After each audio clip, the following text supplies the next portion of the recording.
بسم اللہ الرحمن الرحیم۔ فیضان وائس کے معزز دوستو، السلام علیکم۔ قرآن میں اللہ تعالیٰ نے فرمایا، وہ اللہ تعالیٰ تیرے لیے کافی ہے۔ اے اللہ کے بندے، یہ اللہ کا وعدہ ہے، وہ سچا ہے اور تو بلا سبب بھی ہر بہتری پہنچا سکتا ہے، جس میں کسی واسطے کی ضرورت نہیں۔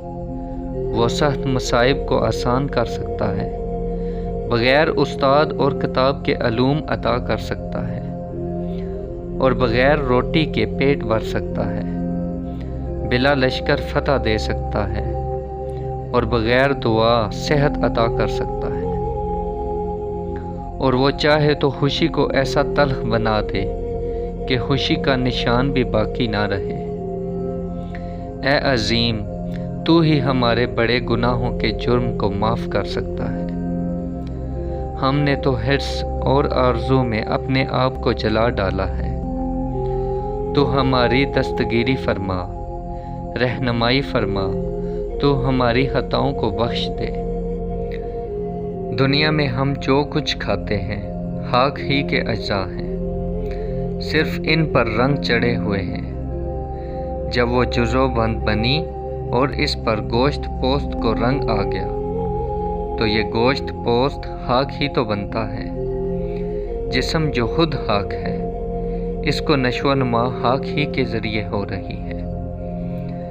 مرنے کے بعد خاک ہو جائے گا، انسان ہوا کہیں کا ہو۔ قبر میں سب یکساں مٹی بن جاتے ہیں۔ سب کا یہ انجام عبرت کے لیے ہے کہ باقی رہنے والا صرف اللہ ہی کا رنگ ہے، جو اعمال صالحہ سے چڑھتا ہے۔ اہل اللہ کے قدم کی خاک کو سرما بنا لے اور سر کے بل گرنے سے بچ جا۔ اہل اللہ کی اتباع سے تھوڑی سی استعداد والا بھی کامل بن جاتا ہے۔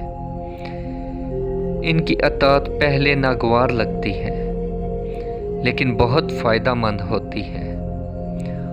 اونٹ کانٹے چباتا ہے تو اس کی آنکھیں روشن ہو جاتی ہیں۔ اگر تو یہ ناگواریاں برداشت کر لے تو تیرے اندر معرفت کے پھول بوٹے اگیں گے، دل میں صفائی پیدا ہو جائے گی اور نور بصیرت حاصل ہو جائے گی۔ سب سے اہم حص جو تمہاری صلاحیتوں سے زیادہ عالی مرتب ہے، وہ ذات حق کی فوری پہچان ہے۔ اے وہ ذات جو ہمیں دن رات کے وقت دیکھتی ہے۔ ہم تجھے نہیں دیکھ سکتے کیونکہ ہماری آنکھوں پر پردہ ہے۔ جس نے قرآن اور حدیث کا علم پا لیا ہے، انہوں نے اپنی دونوں آنکھوں کو کھول لیا۔ ان کو تمام معلومات حاصل ہو گئیں، لیکن روح کی حقیقت ان کے لیے بھی واضح نہیں ہوئی، کیونکہ اس کے بارے میں اللہ نے مجملاً صرف اتنا فرمایا ہے کہ وہ خدائی امر ہے، لیکن حضور صلی اللہ علیہ وسلم نے اس روح کو دیکھ لیا، پھر آپ کی نظر سے کوئی چیز پوشیدہ نہ رہی۔ کبھی مایوس مت ہونا جس وقت تمہیں سب راستے بند نظر آئیں، تو وہ اللہ تعالیٰ تمہیں ایک ایسا چھپا ہوا راستہ دکھا دے گا جس کے بارے میں تم نے کبھی سوچا بھی نہ ہو۔